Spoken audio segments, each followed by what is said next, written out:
Hi, it's Dee from Inspired Health by Dee, and I'm really excited to be here today to interview Sinead Rochford.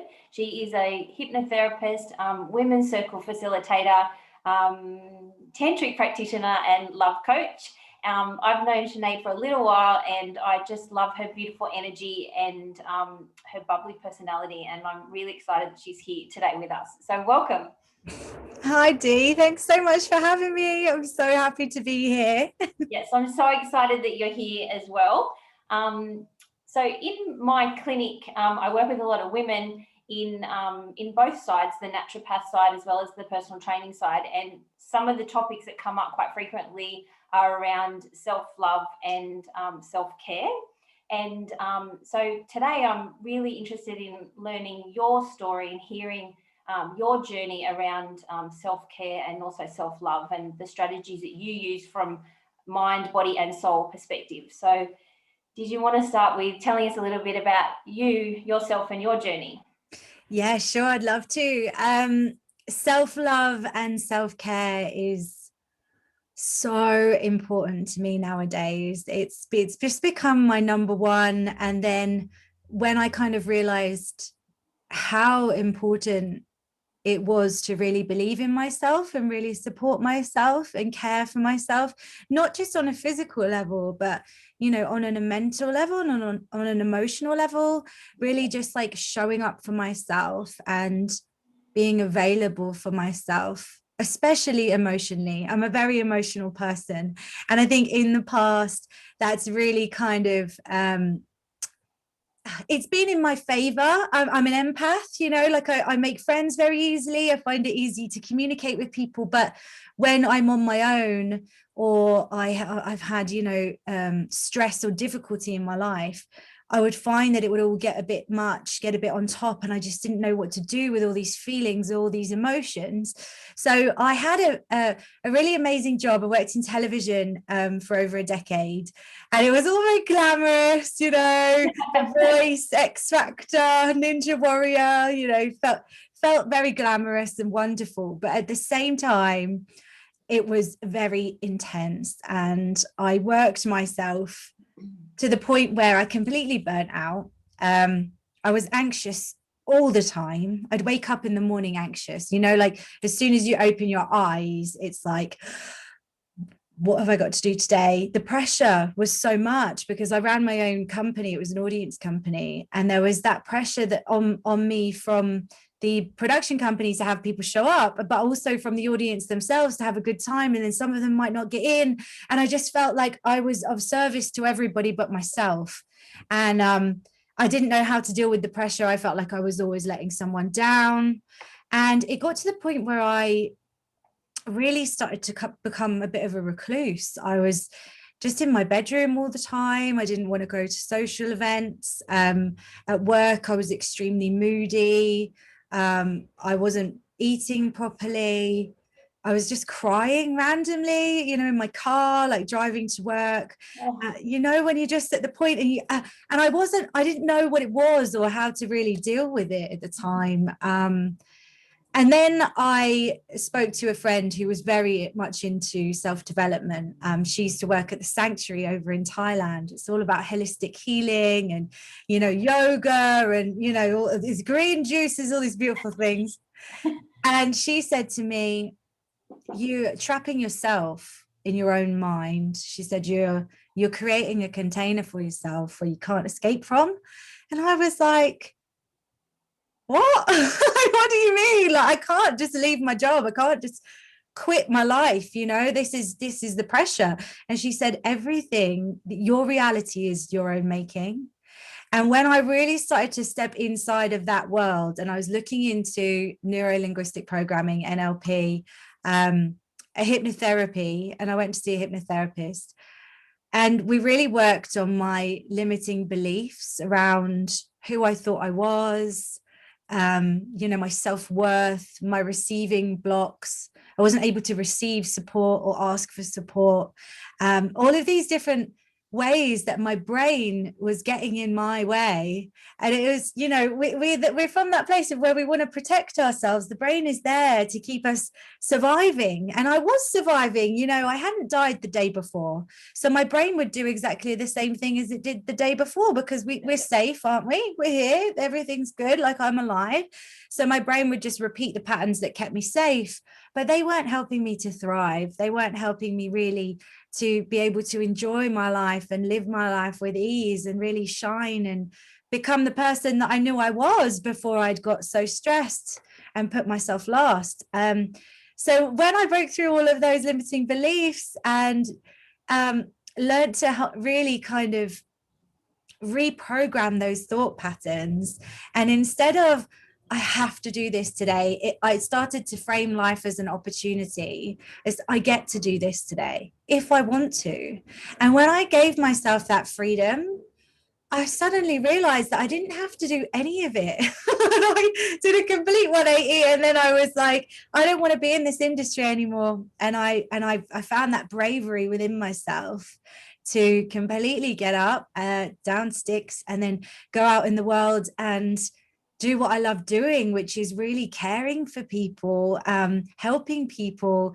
And through everything that I've learned myself, through hypnotherapy, through Tantra, NLP, all of the self-development work that I've done with my coaches, I just see how powerful the work is. And I really think it should be taught in schools. And I think the long road for me, I will be looking to work with teenagers and children in the future to help them see at an earlier age that when we get in the driver's seat of our own thoughts and we start to see that we can pick and choose, like thoughts will come and go, but you can cling on to them and live inside them, or you can let them pass, or you can dissect them and reframe them to make it easier for you to live the life you want to live. So I really would love to work with the next generation moving forward somehow. Oh, amazing. It sounds so amazing. I love hearing about your journey.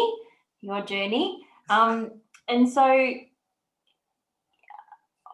in terms of, because I work with a lot of women that have pain, so can you help with that perspective? Like what you're saying with the reframe and the changing the thoughts and everything, is that relevant?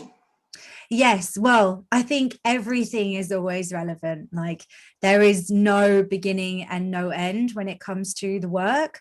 And with hypnotherapy, it can help with so many different issues as well for that reason, because it speaks to the subconscious mind.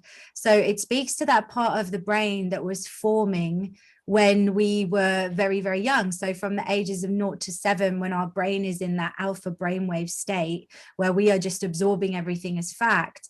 A lot of the times when it comes to, you know, self-worth, relationships, these ideas and these values that we have around that sort of thing form at a very young age.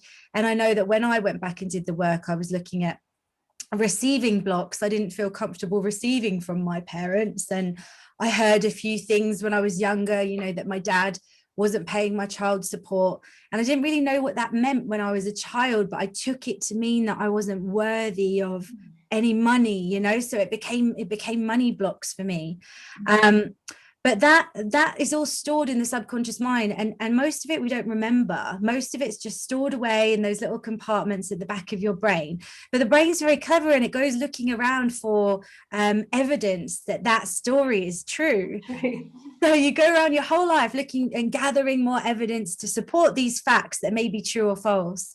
And when it comes to things like pain, especially chronic pain, when it's going on for a really long time, and I know that this group, you know, is to do with endometriosis, and it's just not widely enough discussed. You know, the research isn't there, and it just feels like, I work with a lot of women. I'm so, you know, all about women supporting women, and I really think that there's not enough done, you know, to do with endometriosis, to bring it up in conversation. And I myself struggle with extreme period pain.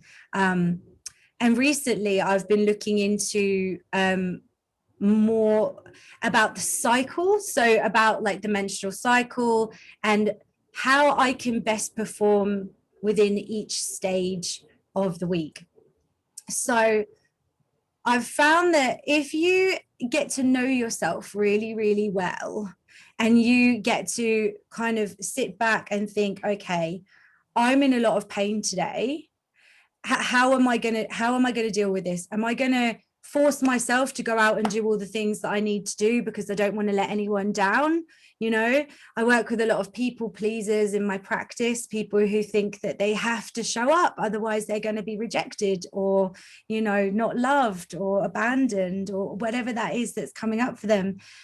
How are you going to support yourself and show up for yourself and care for yourself whilst you're in this pain or this fatigue? You know, you've got lots of amazing advice, you know, about nutrition and health and fitness and how we can support ourselves that way. But emotionally, you know, what boundaries are you going to put in place for yourself and say, hey, you know, I know maybe at this time of the month it's particularly painful for me, or even if you just have a flare up one day, what are the practices that I have in place where I can say, hang on, I've woken up this morning and I know that my energetic level today is a 1, and I really, really, really don't want to do all the things that I'm going to do today. What do? Do you beat yourself up all day, go out and do them anyway? Because when you're in pain, you don't have a lot of compassion for other people. You don't have a lot of patience. You get angry, get frustrated. It destroys your relationships, you know. And it's very difficult to explain to other people what you're going through, because pain is so subjective and it's so internal and so unique to you. You can't explain it to another person. You can't say, you know, grab their hand, put it on you and say, can you feel my pain? They just can't, you know. So I think knowing yourself, how you deal with pain, who you're being when you're in pain. And what I mean by that is, what's your immediate go-to for yourself? Are you the hard coach? Are you like, come on, we've just got to get on with this today? You know, are you the victim? Like, oh, why me? Why me? This is awful, you know, because it's very easy to slip into that space as well, because it's chronic and you get so tired and you get so sick of it. But when you are operating from that place of victimhood, you're not really allowing yourself to receive the support and the care that you need to give yourself at that point in time. So I think by analyzing on a deep level what you're really going through at any stage of the illness or at any stage in your energy levels and fatigue levels, like every day, when you get to notice the patterns, you can actually prepare a bit more and hold yourself in that and deeply care for yourself. Have some mantras that you can go to remind yourself that it will be okay, that you will make it through, that it is okay to cancel this date. It is okay to say no. Like whatever it is that you need to hear to hold yourself emotionally, I think is really, really, really important when it comes to pain. Yep, definitely. Oh, so much of that resonates with me. And I find with my own journey is that when I was like right in the middle of it, if somebody said something like, "Oh, you need to meditate," it's like that reaction of like, "You've got to be kidding! I can't meditate." It just, when you're in that state like that, you can't do it.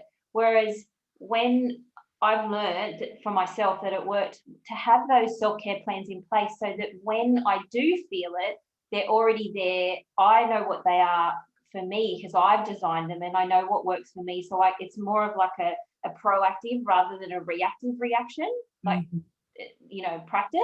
And the other thing I was going to ask is about trust. Can you help with trust and women trusting their bodies? Yes. Yeah. In what way do you mean trusting your bodies? That it's always working for the best for you or always supporting you, or that you will make it through? Yeah. So for me with my journey, you know, I went undiagnosed for about 10 years and then I had the surgery. I got diagnosed during the surgery and the surgery was successful. I went through like a healing period, which is normal. But then after that, when everything had kind of settled down, it was almost like my brain hadn't caught up.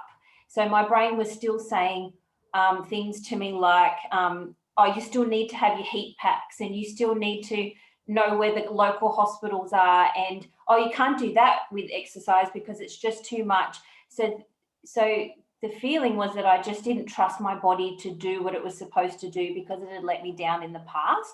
So is that something that you could help with? Oh yeah, for sure, for sure.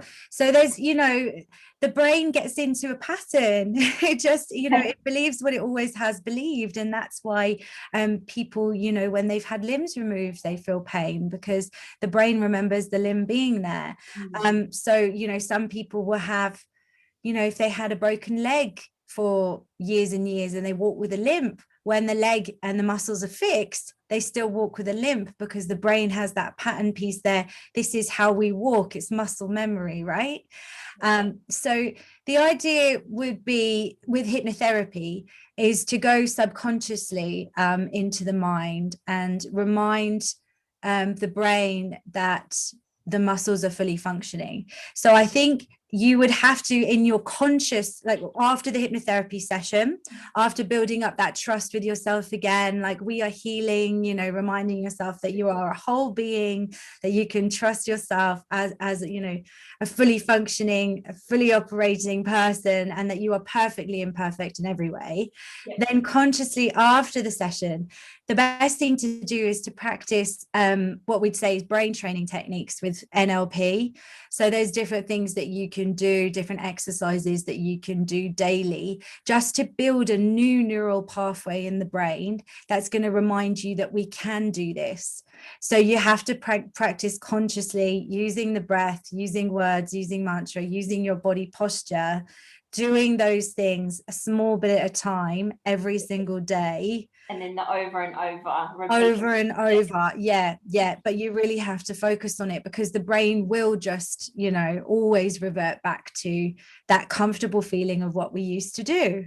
That's why we have any pattern in our life. That's why we have relationship patterns, because we're used to playing out the same energetic forces as we did before. So mind, body, soul, it's all really the same thing.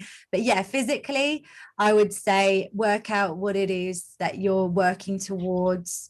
Noticing it is the first step. If something is not working the way that you want it to, visualizing how you would like it to look and feel, and working towards that every single day, retraining the brain. Even if you're just sitting in your office chair, people who slouch or people who bite their nails, it's just reprogramming the patterns and having what we call maybe a pattern interrupt in the middle. So if you catch yourself doing it, maybe you need to touch your nose and do 5 star jumps or a few squats. Like, you need to interrupt the pattern, break it, and say, hang on, that's not what we're doing anymore. We're doing this new thing where we're sitting up tall, whatever it is that you want to build in. It's just, breaking a pattern and building a new one. So I feel perhaps that there might be a bit of misconception around how hypnotherapy actually works. So do people, do you suggest that people come to you with a goal in mind, or is it more that that there could be an emotion that they want to clear, or all of the above? I think my clients definitely come to me with an issue that they want to solve. My clients that come to me in the first instance aren't always goal orientated. They're often very focused on the struggle, on the pain point. And I don't mean just physical pain. I mean, emotional pain, whatever it is that's painful. The pain point is where their focus will be. And they'll say, please, can you just take this pain away? Or can you help me with this? And then I help them to refocus on the goal, which is, because we can get very stuck in thinking about how we don't want something to be. I don't want it to feel like this. All your brain hears is, I want it to feel like this. You focus on the pain, you feel the pain. So the idea behind hypnotherapy and NLP, to a certain extent, obviously it's a lot deeper than that, is to really retrain the brain to visualize you achieving your goal, because then it seems so much more achievable for the brain. It's like when you go through those subconscious visualizations of really sensing yourself in this new state, you know, feeling it, seeing it, tasting it, you know, hearing it. When you place that into your brain, it's suddenly so much closer.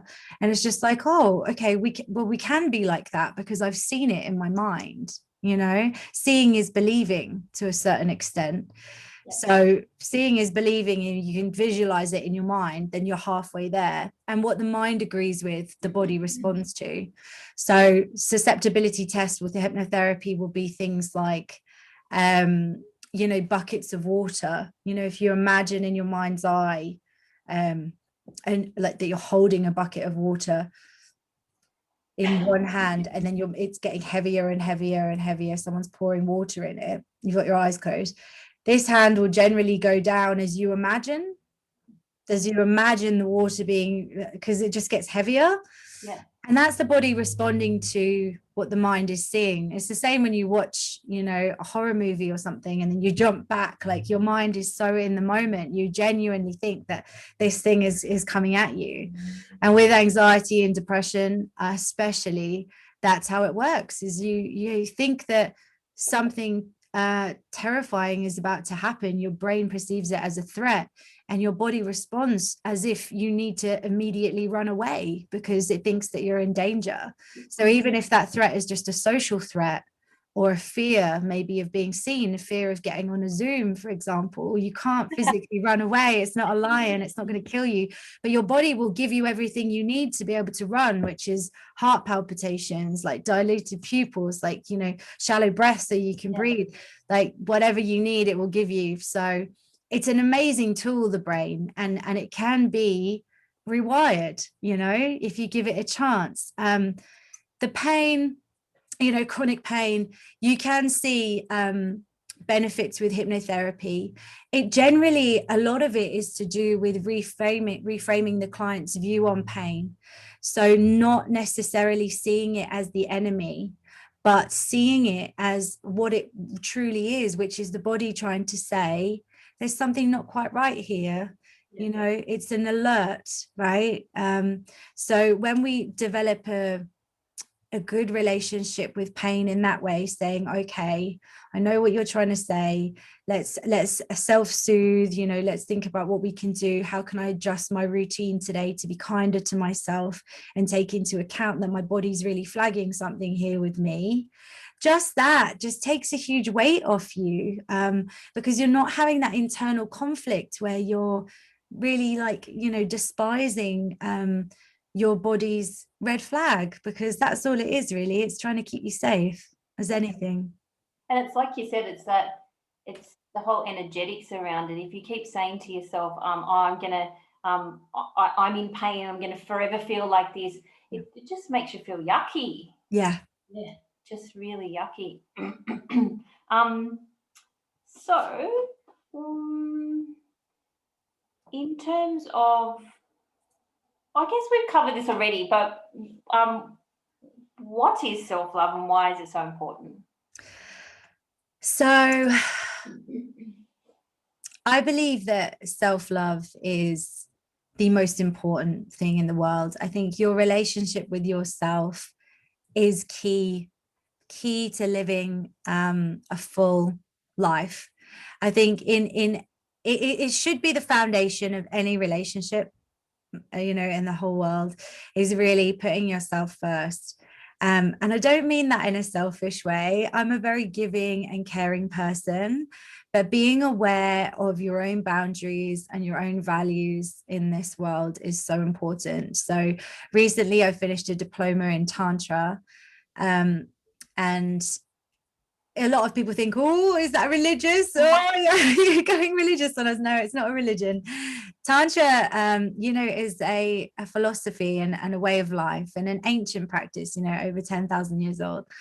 And it is all about the journey to know thyself. And the understanding of it is that we are all energetically connected, you know, as a universe. There's the big macro universe, it's all energy, of which we are micro universes, you know, we are just micro pieces of this energetic piece. And then the soul, if you want to call it the soul, the higher self, is unconditional love. Like, if you take away our ego and our personality, all that's really left is the need to be loved, the need to be loved, and to give love. So when we're born as babies, you know, we give them unconditional love, you know, don't we? I mean, they don't know any better. They're born into the world crying and screaming, and you give them unconditional love. You don't ask them to do anything for it or to earn it. And yet when we get into adulthood, we tend to say, oh, you know, well, they need to do this, that, and the other before I give them my love, or I need to earn money, I need to earn, you know, affection. So getting on that journey of Tantra has really allowed me to see on a deeper level how much I should value my gut instincts, my own opinions, my own feelings, like my soul's calling, my soul's purpose, my connection with others. So what I'm really learning to do at the moment is just to trust that higher self voice. You know, when you have a thought when you're about to do something and you think, oh, you shouldn't really do that, or maybe you should do this now. Even something as simple as like, you should probably unload the washing now. And then part of you goes, oh no, I don't want to do it. Like that ego, like, oh, I don't want to do it. But you know what you should do. I'm really trying to get more in touch with that higher self voice, and practice giving my soul some love on a daily basis. And the way that I do that is by accessing my soul, right? Sounds crazy, sounds really deep, but I guess this is where we would touch on meditation, but not really. I like to think of it as kind of opening up the top of my head and visualizing myself just drawing in love and light energy from the world around me. I could do that by going for a walk in nature, by looking at the sun shining through the trees, just those brief moments of gratitude and appreciation where I visualize myself being connected to everything, is a huge practice for self-love that I think people don't find enough time for in the day. You know, you can get so caught up in work and life and what you need to do that we can just simply forget to just allow ourselves to just be, just a few breaths in the moment, sending some love inwards and sending some gratitude outwards can really, really help shift the brain into a new pattern that's closer to happiness than it is to depression.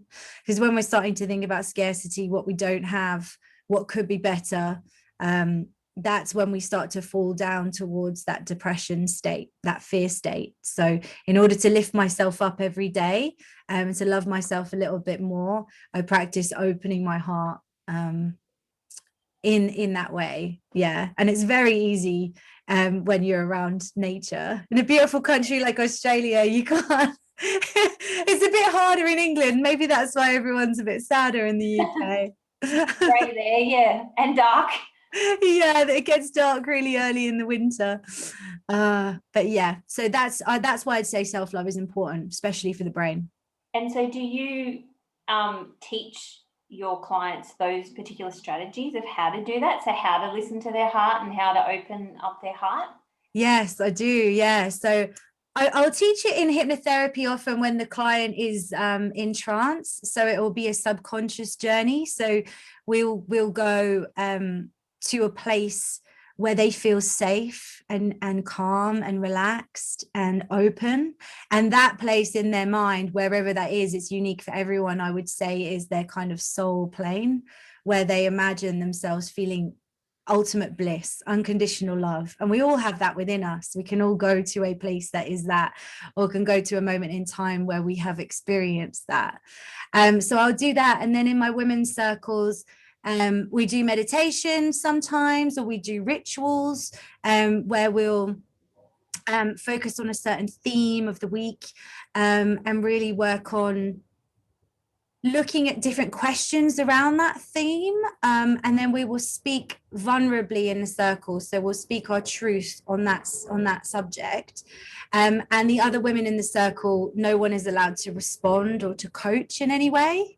So without that piece, like the women, you say nothing back to you. They just send you a loving beam and they say, okay. So you could come on and say, I'm in so much pain today. I F this, F that. You could be really upset. And no woman's going to go, oh, well, Dee, I've been through that. Maybe you should do X, Y, Z. No one's going to say anything. They're just going to go, I see you, send you some love. I feel you. Like, they're not going to speak a word. They're just going to send love. And so in that safety of being able to speak their vulnerable truth and have that accepted with no judgment, no fixing, is so powerful, because it starts to allow these women to be themselves and really allow themselves to be seen, and to be heard. So then when we get into these meditative rituals about self-acceptance, it feels so good and so welcoming, because you've let people hear the dark side and they still love you for it. So you can start to rewire those pieces of the brain that say, I won't be loved if I tell them the truth, because you can speak your truth and it's fine. And a lot of the time you witness a lot of people going through the same thing that you go through. And it's just so powerful, because you're like, oh, everyone feels like this. It's not just me. Yeah. That, like, it almost makes me, like, it makes me tear up hearing you say that, because one of the things with endo and the journey that a lot of women have, and I had the same experience, is that the diagnosis can be 7 to 12 years. So that whole pattern of it's in your head, you're making it up, your pain's not that bad, or alternatively, like what you said, when women share and say, I'm in pain, then they get all these solutions that come from everywhere. That just to be, like, have the space held for me or for the women to be able to share and have none of that, just to be held and listened to and seen, is like unbelievable. That's not done enough. It's really not done enough. It's not done enough. And the organization that I did a course this year called How to Lead Circle, was Sistership Circle. Their idea is to have 1 million circles worldwide by, the end of, I can't remember, 2025 or something. But they want, it's so powerful when women come together and hold space for each other. It's an ancient practice. It used to be the norm, because only we really know what we're going through. And in that structure of circle, it's a masculine container, as in you feel safe there because you know that no one can respond or try and fix you, and you have a time format, you just feel safe in it, you know what's going to happen, and then you can really let that feminine energy flow, that emotional piece where it's okay to cry, it's okay to feel angry or sad, or to break open that shell that you don't often let crack, and know that you're going to be okay at the end. In fact, you feel better. I think women's circles are really medicine for that kind of emotional pain that goes on. So yeah, if you ever want to run one together for this group, I'd be happy to come in and show you how it rolls out. Yeah. Amazing. I would love that. And so are they face to face or are they on Zoom now, because of the way things have changed? Yeah, well, they're very powerful face to face, but I did my whole course on Zoom with women in America, and these women I'd never met before in my life, and I think it's even more powerful that way, because these women are coming from all different journeys of life, all different places all over the world. But yeah, it's easily done on Zoom now, and it's great because we do get kind of small breakout rooms through the circle, so you might go into a breakout room with one other woman, which is the same as like pairing up, where you might just answer a couple of questions. So you let one answer a question, you answer a question, then you come back into the room and share. So there's different ways. Like Zoom is so versatile like that there's really nothing that you can't do on it now. And how beautiful to feel connected with someone over the other side of the world. Yeah, it's amazing. I love it. The only thing that gets in the way is time zones. Yeah. So oops, I have to get up at 3 a.m. in the morning to go to my sister's. That's it. Yeah, that's it.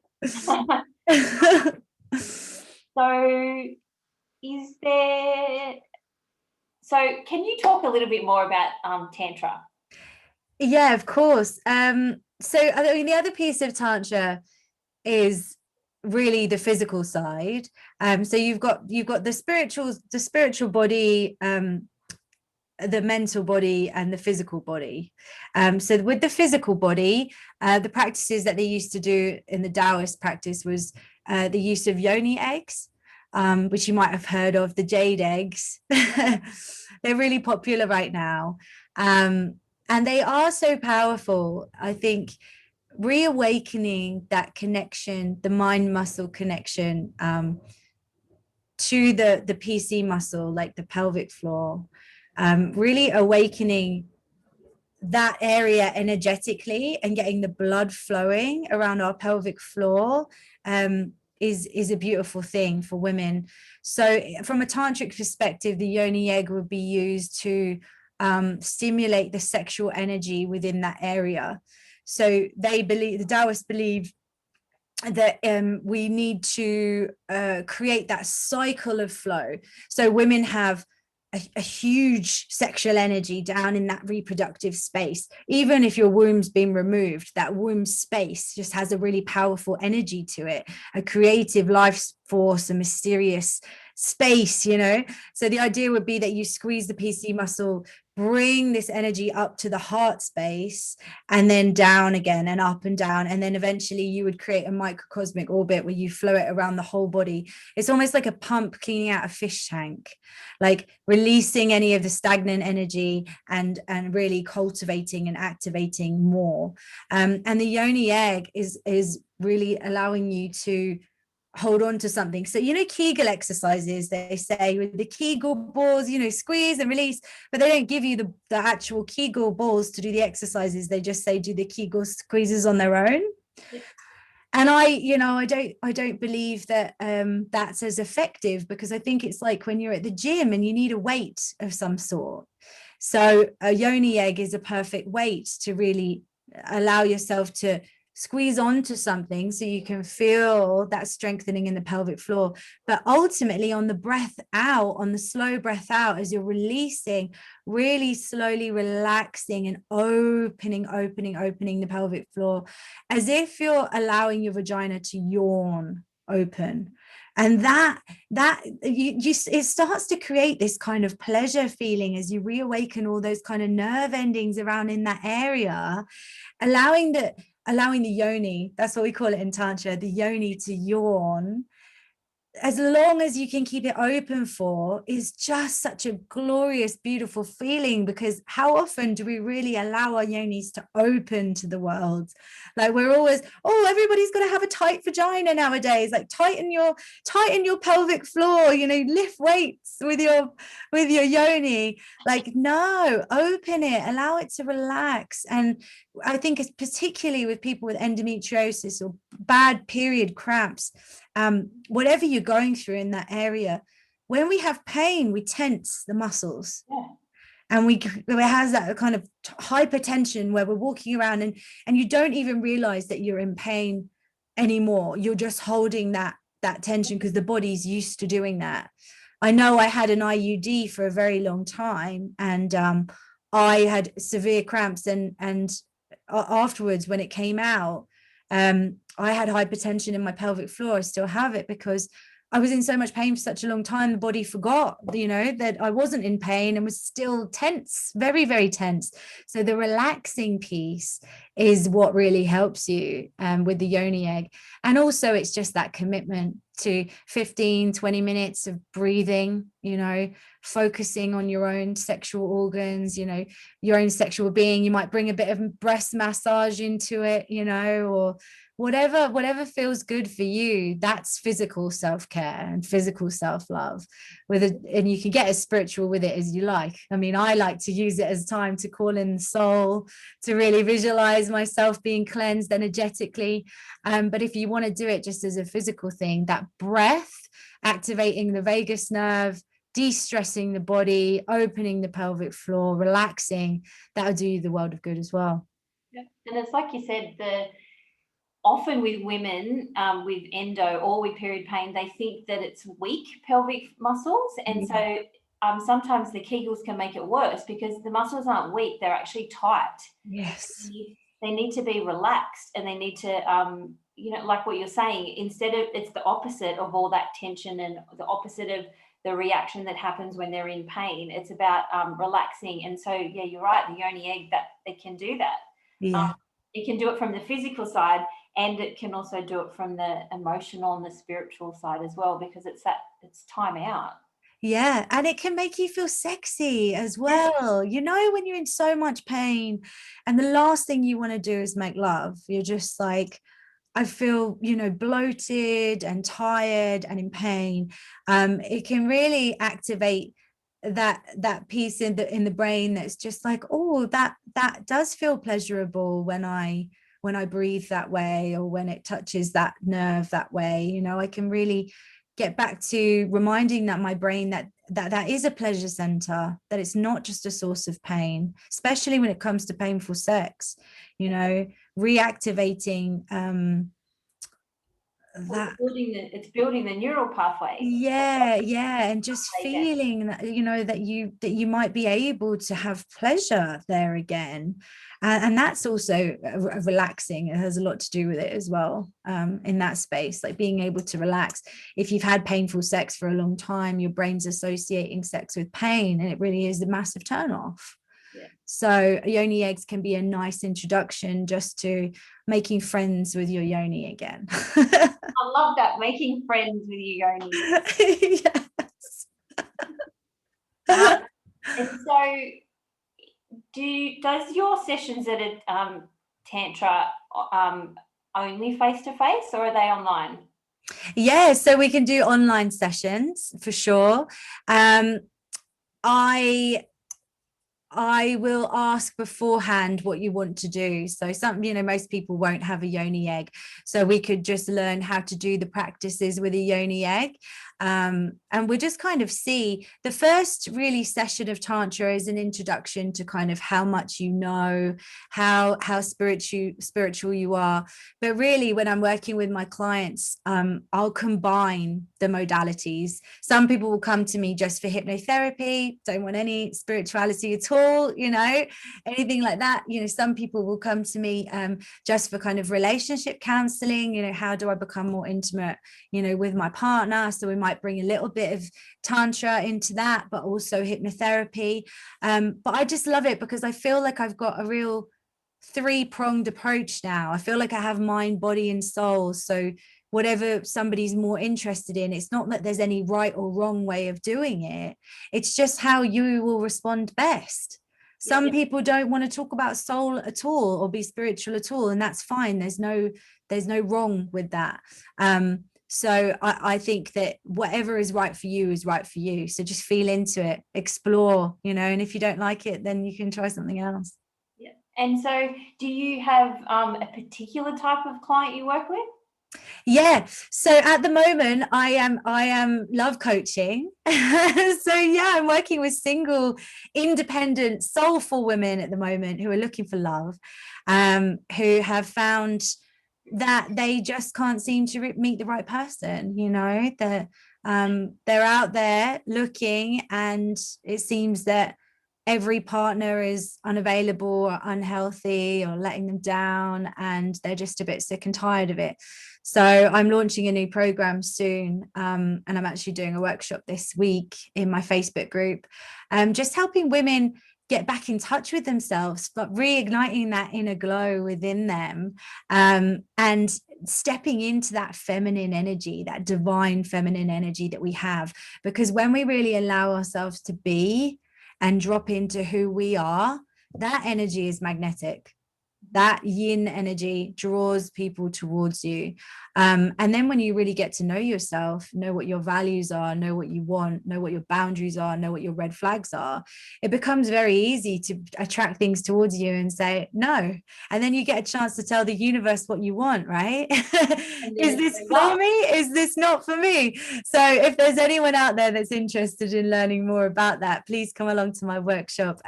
It's in a Facebook group called Magnetic Mermaids, Attracting True Romance with Spiritual Self-Love. And I want to come back to that, but did you So for some people, they don't understand too much around what the masculine and the feminine actually means. Oh, okay.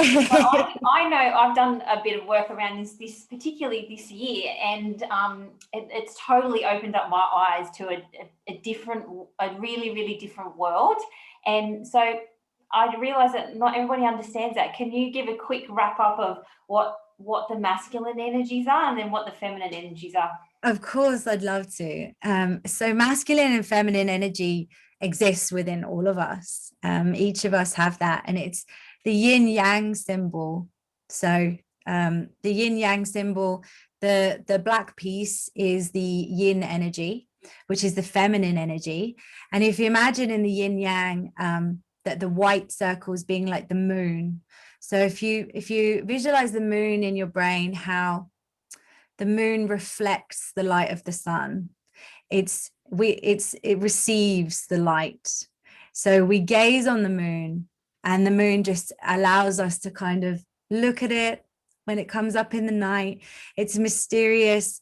It has no energetic kind of life force to it. It's not giving, it's simply receiving. It's simply being as it is. And that is feminine energy. So yin feminine energy is really that state of being. It's emotional, it's receptive, it's allowing. And we so often forget to be like that in this very patriarchal world where we are all conditioned to have to do. You must do this to earn your money, you know. We must be out there hustling, you know. That's the aim of the game. We've all got to hustle and give as much energy as possible, when actually a lot of people are lacking that feminine energy where they're just allowing themselves to simply be. So the masculine is to give. Masculine is like the sun. So it's like radiating down this energy. It is life-giving, it is supportive, it provides, it protects, it holds. It is the structure. You know, if it's the how we're going to get things done, the feminine is the why we're going to get things done. Masculine is like a glass, and the water is the feminine energy, the flow. So the emotional storm is the ocean, and the masculine is that just rock container of earth that is just holding the ocean while it storms around and does its thing. And there's nothing really needed from that masculine energy in a time like that, of emotional storm, except to be present and to hold space. So yeah, there's a whole lot that comes into it. And it's not just in relationships, it's really within that piece of self-care and self-love. Knowing how you operate in the world, whether you are very masculine or very feminine. And it might be different in different situations. You might be very masculine and dominant at work, but then very feminine in your relationships, you know? So it's just a case of getting to understand what those energies mean, and then seeing how you can serve yourself by stepping into the other as and when you need to. And so is that something that you go into more detail with the course that you were talking about? Yes. So with the Glow course that I'm doing, the second module will be looking into archetypes and really understanding who we're being within relationships. Are we being, you know, caretakers? Are we being, you know, especially in terms of roles and things like that, we can tend to be either overactive or underactive in our relationships. Like I used to be a little bit of a drama queen when I was, you know, younger, and I would kind of play the role of not really being able to do anything and always being the victim. But then you've got people who are kind of in those overactive roles that are always being the teachers, always being the providers, like always needing to have everything right and everything in order to be accepted, you know, and never allowing themselves to really be who they are and step out of that leadership role. So there's so much to it, and there's so many different understandings of masculine and feminine energy beyond the energies, but into roles and into archetypes. So yeah, we do that work in the course just to kind of center in and figure out who you identify with, because for me it changes all the time, and sometimes I need to call in something else, you know. If I'm about to go live on Facebook, for instance, and I'm feeling like, I generally have all my notes and I'm like, I need to do the thing, and then I'm like, hello, so this is it, and then I'm not being myself, you know, because I'm just following the notes. So before I'll do a Facebook live, I'll put on a song and I'll drop into my body, I'll breathe, I'll move, I'll get into the body, I'll get into the feminine flow, so that when I'm speaking, it's really coming from a place of service, from my authentic self, instead of trying to be the high achiever, you know, professional, because that's not who I am. Like, I resonate with that as well, because I run my own business. It's so much in the masculine, it's in the do. However, then that doesn't necessarily have as much feminine energy, so therefore it doesn't attract the perfect partner, or doesn't attract that masculine energy that you were talking about, because I'm not showing up as truly my feminine. yeah, when you are authentically yourself and you just allow yourself to be in the moment, your truth kind of flows out, and then it draws people to you because they're like, oh, she's saying something that's actually real. Like, this isn't scripted, you know. And that's just, it's so beautiful to watch. I love people now online who are unafraid to really show their true selves in their work, and I want to see more of that. The world needs more of that. Women's circles, yeah, it'd be great to see more of that. So is there anything else that you would like to share? I don't think so. I think I've had a lovely chat. If anybody wants to get in touch with me or find out more about what I do, you can just add me as a friend on Facebook. It's Sinead Rochford, or my website is thetransformationpractice.com.au. It's hypnotherapy based at the moment, so there's a lot about hypnosis on there, a lot about NLP, but I will be reworking the website very soon to incorporate the body soul style of healing. So watch that space. There's more bits and pieces coming there. Awesome. Thank you so much for coming on. I've loved chatting with you about all the different things that can help from a self-care and self-love perspective, because it can really help women no matter where they are on their journey, whether they are really right in the middle of their diagnosis and the pain, or if they're coming out the other end, or like you said, if they're much more goal orientated and they're really wanting to create more things in their life, or you know, attract an amazing partner too. That's it. Anything goes. Once you know yourself well enough, you can then become that chameleon and just attract and manifest whatever you want in your life, and ultimately just enjoy your life, because that's what it's all about, right? You know, we get stuff thrown at us, but we're all in that together. So yeah, I'd love to connect with women in your group and stay connected with you, Dee. Thank you for the opportunity. It's been a pleasure. Amazing. Thank you very much. Take care. Bye.